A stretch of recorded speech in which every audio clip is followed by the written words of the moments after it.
For Sunday, August 13th, you found the Georgia Gang.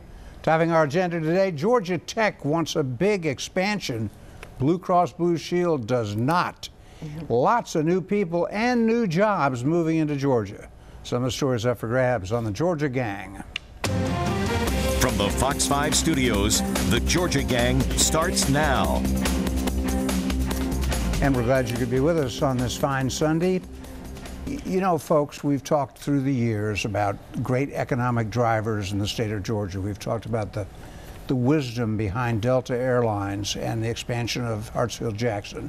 We talk about Coca-Cola and its great benefits it brings to the region. But you know, I would suggest to us that in the last decade, that's changing all around the state.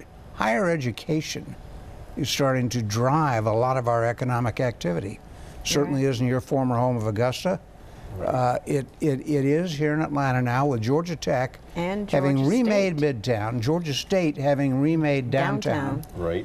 And now Georgia Tech this week put on the table a $63 million purchase of about 30 acres of land in Cobb County, Alexis. I think this is a sign of the future.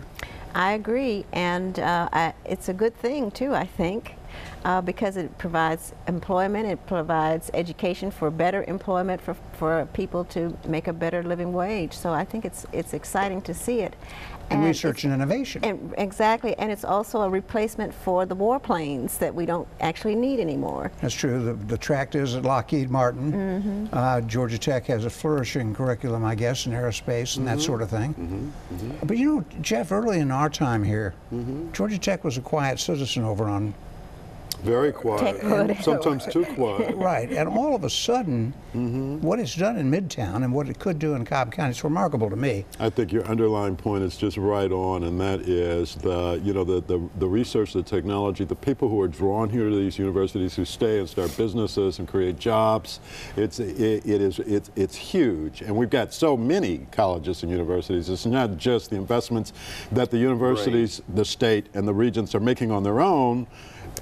It's also these huge developments, Turner Field, and the transformation of all of downtown Atlanta, by Georgia State. So I think we're all in agreement, and that huge is the right word. I'm a Georgia Bulldog, but I have to say that Georgia Tech is becoming a world-class university known around the world for research, for its curriculum.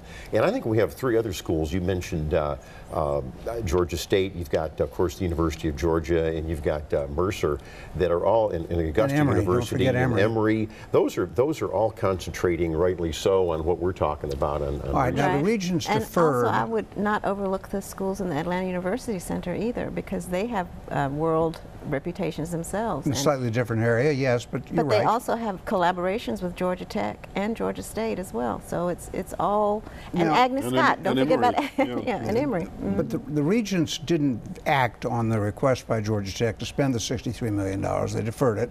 I'm going to look at it. They did, however, get into the sexual assault issue, and found that interesting that, Phil, as I understand it, the regions will have a uniform policy for all cases of sexual assault or allegations of sexual assault. They will provide help to individual campuses. Nobody seemed real happy with it, but I am, because I think it's going to be fair to the person who is alleged to have committed the assault. It's been a one-way street. It has been a one-way street, as we've talked about on the gang previously. A lot of times there's no due process at all on some of these individual campuses for a student who's fairly or unfairly accused of whatever. I still like the legislation that's still pending by Representative Earl Earhart, where we take this away from people who aren't trained on college campuses, and it's law enforcement. This is a halfway step, isn't it? This is a halfway step, and I think you're right. All right, now another major story this week economically was related to health insurance. Blue Cross Blue Shield will not, it's a good news, bad news deal.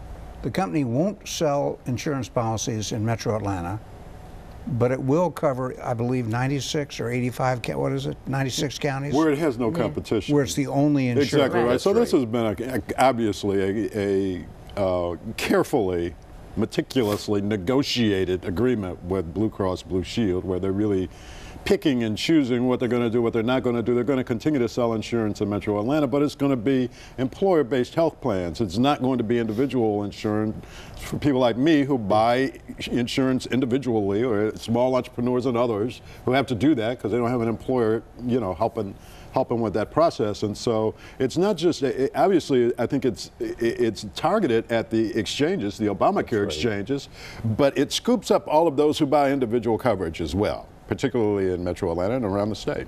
And so it's not a good thing. It's not a good thing for Georgia. It's not a good thing for people who buy or have to buy insurance individually. And what we've got is a, you know, this oligarchy of insurers picking and choosing where they're going to do business and where they're not. I don't think it's a good thing. The good news is that Georgia will be covered, every county in the state.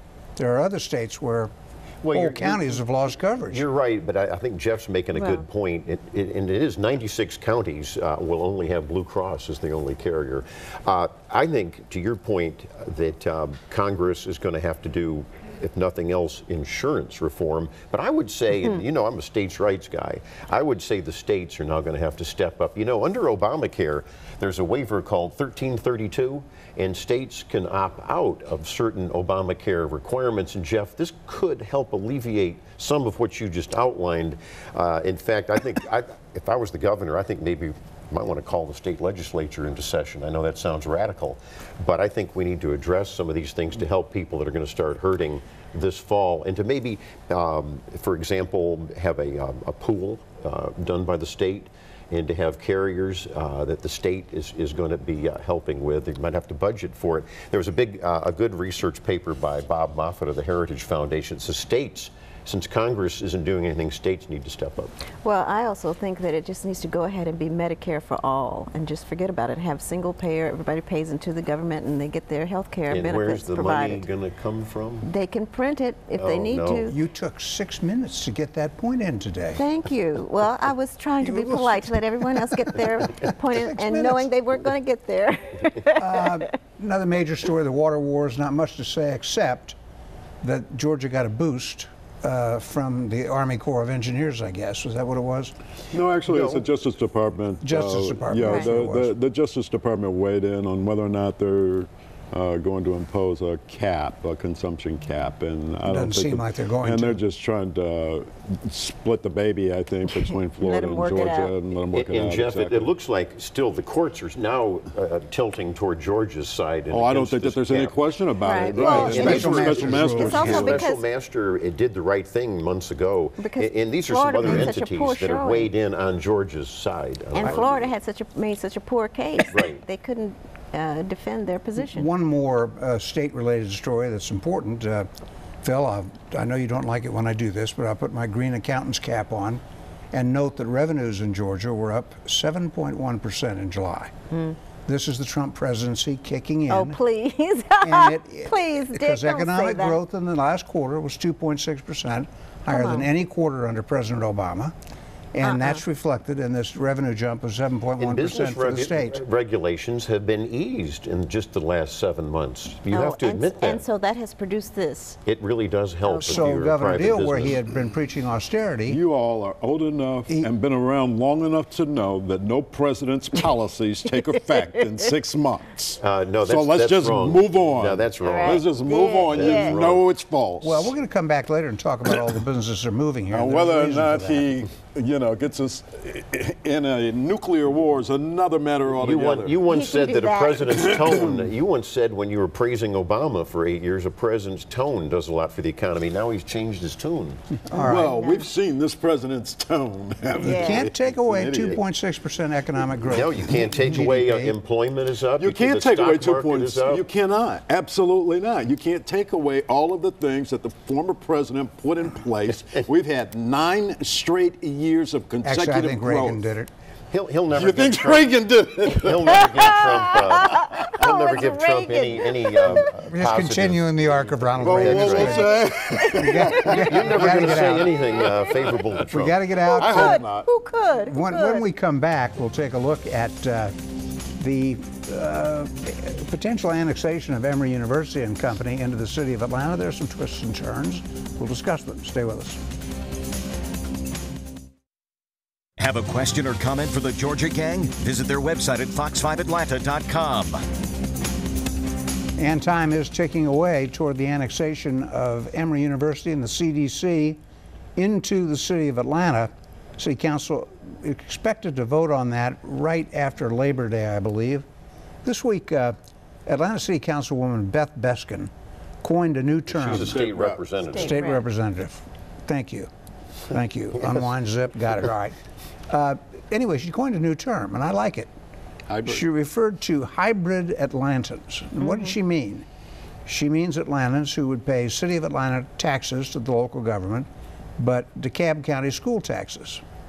And she's making a very good point, and she wrote a long letter explaining it, claiming that it might not be legal for people to live in different jurisdictions. The argument, as I understand it, is that all school borders must touch the cities they're in. You can't have schools in, say, APS that are in Vinings. And some people paying school taxes and others not. And others not. And this, of course, is one of the issues that was raised in that 11-page, 11 pages of objections that DeKalb County Commission and CEO sent over asking for arbitration, and that was whether or not the petitioners on their own could have the legal authority to decide whether or not APS was going to be a part of this deal, DeKalb County Schools were going to be a part of this deal, or they were just kind of going to ignore it. Right now, according to an excellent piece by Jim Galloway in the AJC, there are 9 students who are affected by this. Yeah, wasn't that interesting? 9. And so when we're talking about hybrid citizens, we're talking about a very, very small number, because we're not talking about those 9 kids, we're talking about their parents who pay taxes. And so it's probably like 3 or 4 of them, maybe. Well, the other thing is interesting too, there is an Atlanta in DeKalb section already that the city of Atlanta has, right. I guess, citizens who are hybrid citizens because they're in DeKalb County, but they're also in Atlanta. And also But the students there go to the DeKalb schools. Well, right? I don't know where they go to school. Well, they pay DeKalb. Well, no, I'm not sure about that. I don't know. Ooh, I shouldn't have brought that up. I'm not sure now that I think about it. But well, and then the other thing, the bit about not paying taxes on the schools, that's part of the homestead exemption that you get for being an older person. I'll try and correct that on Facebook later. I just, boy, that changes the argument a bit. In the end, I think it's going to be what the people of Druid Hills want to do. Right. I don't think the school issue is that important unless and until the people of Druid Hills do what they were talking about a few years ago, where there was some support for moving the whole Druid Hills school cluster in DeKalb into the City of Atlanta Public Schools. I haven't heard much talk of that. I'm not getting any email about it. I don't. And it's very interesting that that effort that surfaced 2 or 3 years ago has been completely separate from the Emory annexation. Correct. I don't know if that's by design. Well, it was about the failure of the DeKalb school system to give them their own charter cluster. That's exactly right. They were upset about that, and they wanted to annex into this into the city system. All right, the move-ins continue. Late this week, we learned that the growth rate of new people into the metro area is huge. Fulton County leading the way, Cobb, Gwinnett, even DeKalb gaining people. And jobs. The governor was able to announce 1,200 new jobs for South Fulton County. A number like that for Henry County. These businesses that he announced this week were are in warehousing and logistics and distribution. Right. It was a good economic week for Georgia. All around the state, there were announcements in different areas of the state. And let's just hope they'll pay a livable wage for people. Well, I think by definition, jobs that don't necessarily require advanced degree. These are pretty good jobs. This merchandise, this big British fashion merchant. These are very good. These are good jobs. Good middle class jobs. And politically, there wasn't a whole lot in the city this week, except Phil alerted me to a fundraising appeal for the incompetent mayor of Baltimore, Marilyn Mosby. The prosecutor. Prosecutor.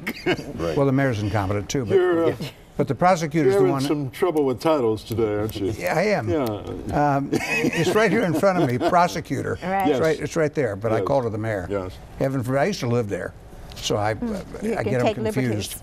But so you've got, I get it that Andy Young would support her. And it's a fundraiser for her by a lot of Democrats here in Georgia. But Sherry Boston, the DeKalb DA, why would she do that? Fellow prosecutor Yes. support? How would you know? Well, this is the most anti-police prosecutor in America, and I'm very surprised, and I like Anti-police? Sherry Boston, but I was very surprised at that name. I wasn't surprised with Paul Howard. I was surprised that Democrat gubernatorial candidate Stacey Evans, who's she was positioning herself as a moderate. Why would you want to identify yourself with an anti-police prosecutor? I don't think, well, how is she an Anti-police. anti-police prosecutor? Because she prosecuted people who murdered a man in their custody? Wait a minute. Do you remember They the case all- of Freddie Gray? They all were acquitted. Do you remember the Wait case? a minute. You remember the case? Jeff, don't rewrite history. 3 of them were dropped by Mosley herself because they were so flimsy. The other 3 were thrown out by Baltimore juries. She lost on every single one.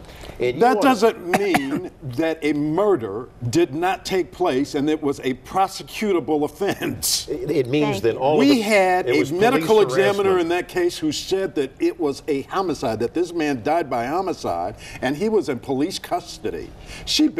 I think that she'd have been derelict in her duty if she hadn't charged the You can police. get pitiful. So you this can notion get- that she is an we gotta anti-police get out. prosecutor Jeff, you is can get an absurd. expert witness to say anything. It doesn't mean a thing. We got to get out. I'm going to the fundraiser. I don't know when it is or if it already happened. But When we Indeed. they have my indeed. I endorsement. hope we- you waste your money. when we come back, we're going to Thank talk you. about a professor at the University of Georgia that Phil might have wanted to take his course. I know I would have. Stay with us.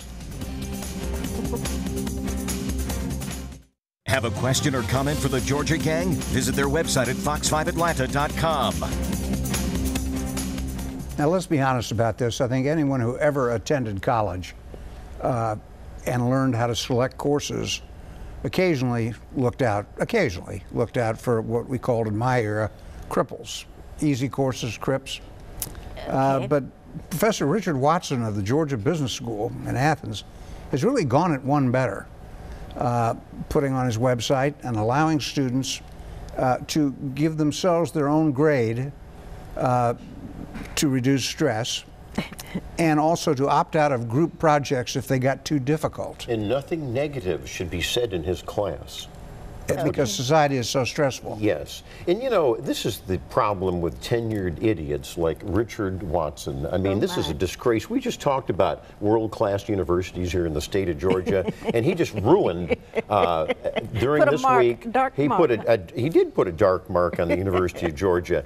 And I tell you what, I'm glad the business He school. had a reputation otherwise for being a very tough professor. Well, that That's was what a I joke. don't get. No, actually, that was just spin by the Atlanta Journal-Constitution. I don't know where they got that one from, except trying to defend him. Well, but Professor Ratings is where they. he is my loser of the year. He has disgraced the state of Georgia.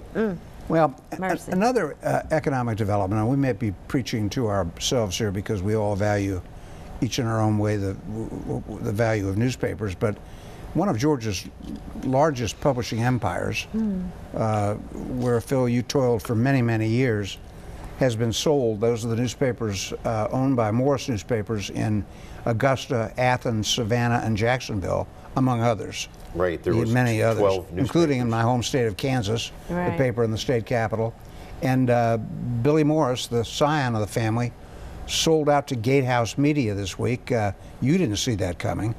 I didn't. I got a call from my old boss the day before, and we had kind of a bittersweet conversation because there was some good times there. He was a true pioneer of watchdog journalism over in Augusta, and his family had a run of almost 90 years. You know, his father was a bookkeeper at the I didn't Augusta know that Chronicle, before. and then bought the Chronicle, and then, as you point out, established a big chain. Billy Morris was looked up to and still is in Georgia journalism by the big papers and the small papers. And so it is a sad day. We'll see how Gatehouse is going to be operating. Well, they own hundreds of newspapers. They do. I think they're the second largest chain in America. Yeah, and but what it says is not so much a sad farewell to the Morris ownership. It speaks to the end of American newspapers. I see no other way to look at that story. When a family-owned company that's not necessarily beholden to stockholders and quarterly reports exits the business and is going to concentrate on its digital and its magazines, but they're out of the print newspaper business. How long, for example, does Cox stay in the print newspaper business? The New York Times probably will. The Washington Post probably will. But you're going to see more of these situations like Morris, and we wonder, I hate to say this, if Gatehouse We'll keep all those papers. I think that if an organization like Cox were not as diversified as it is, you would already have seen that take place. Right. But what you have are other subsidiaries of that business subsidizing the print journalism. Newspapers are a You're tiny right. part of Cox's You're business. right. right. And That's of right. course, They- digital is where the action is, and of course, printing presses, you can still make a lot of profit Yeah. there, but your Yeah. diversification is Auto the key. auctions. all That's kinds of- right. Auto The- auction. The largest auto auction. The other Auto thing, Trader. yeah, There you go. Yeah, I think I have a special feeling about that too, because we were in a similar situation, and now we're part of the Atlanta World is now part of a bigger company that has a business model that is not just print, but it's also special events, and so it has to be a diversified. Hey, the Dunwoody Crier's still standing. It's But still you know, still there is standing. one hope for journalists, and we all have backgrounds in print journalism, but I don't care what your model is, you still need editors and writers for content. You're always going to have content. That's the good news. That's the good news. Just the question is, how much do you have to pay for it? Right. Right. And it might be less. Right. How many of them are there? Two quick things. Jimmy Carter endorsed Stacey Abrams. Well, he walked that back just before we taped, and he said he didn't really mean to endorse in the Democratic gubernatorial primary, so he said he likes both Democrat candidates. And Phil, you raised the question of town halls, and sure enough, Doug Collins, the congressman up in Gainesville, had one. Packed house, very raucous, but he faced his voters and did well. Down in Savannah, Buddy Carter, the congressman, is having like 7 or 9 meetings. Yeah. He's doing them by You have reservation. to make a ticket. You have to get You a gotta have ticket to a go. That's pretty Johnny interesting. Isaacson's doing one And tomorrow? Johnny Isaacson's doing one Monday night. I hope for his sake the crowd in Cobb County is polite. Well, you hope for everybody's sake. David Scott, the congressman, is the only Democrat that's doing a town hall. Right.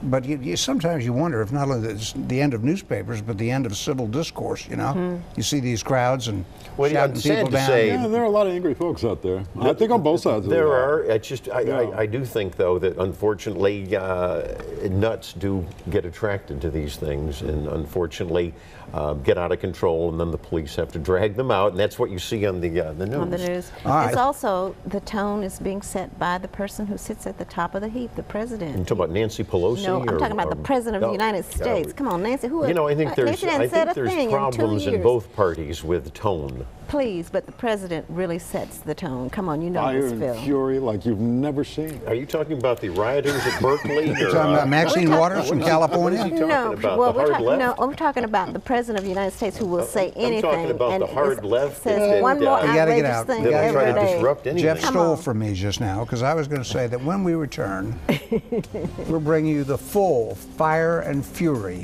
like the world has never seen Before. called Winners and Losers. Stay with us. Locked and loaded. Ready to go? Time now for the week's winners and losers. And I'll just begin by noting numbers 412 and 1751. That's the dead and shot in Chicago going into Friday. 412, 1751, Democrats. Jeff, what do you have? Don't say that. Gee, Dick. that's your euphemism for black people. Democrats run Chicago. No. That's you. You're saying that all of the victims are Democrats. No, I'm saying the people who run Chicago are Democrats. You know, I mean, we have such low value on black lives that it hurts me that there is fratricide going on in Chicago, The likes of which nobody's ever seen. and conservatives and whites who really don't have any concern about it. I'm not saying that that's you, Dick, are latching onto this, but we've got decades, generations, and centuries of undervaluing black lives, and you see it in Chicago and across the nation, and it's tragic. Well, you Okay, see all go on. lives that are Okay, in go back trouble. to go back to You got the any winners and subject. losers? That's it. Okay. That's it? That's it. Oh, all right, Alexis, you go. Okay, I'm going to salute April Ryan. She's the White House correspondent for the American Urban Radio Network, and she has been named Journalist of the Year by the National Association of Black Journalists meeting in New Orleans this week. So congratulations to April, and keep up the good work. She the one that sits in the second row at the White House. Yes, I see. Okay. Journalist of the Year indeed. Phil, what do you have? Well, I will salute Billy Morris and the Morris family over in Augusta for being great stewards of a great journalistic tradition. And, you know, my loser is Atlanta Police Chief Erica Shields. And Morris Diggs had a very good news story here on Fox 5. There's confusion over training and how you take down people in an arrest. And Chief Shields has not clarified any of that. The union has been highly critical of her. And yes, my loser is the UGA so-called educator Richard Watson, this tenured idiot. Okay, I'll be quick. First, the winners of the week. That would be all of you who love high school football. Toe meets leather this coming Friday night in fields all across the state of Georgia. My loser, get this one. 1/3 of the nation's welfare recipients live in one state, California. I'll say it again. Most people live in California. I'll say it again. They got 1/3 of all of our welfare recipients. Well, they got 1/3 of Can the you population say too. Democrats and can you say Oh, illegal please, come on. immigration? And how many of those people just? That's all I got to say. Okay, get some more statistics. See you next week Dick. on the Georgia Gang. The opinions expressed in this broadcast are those of the panelists appearing in this program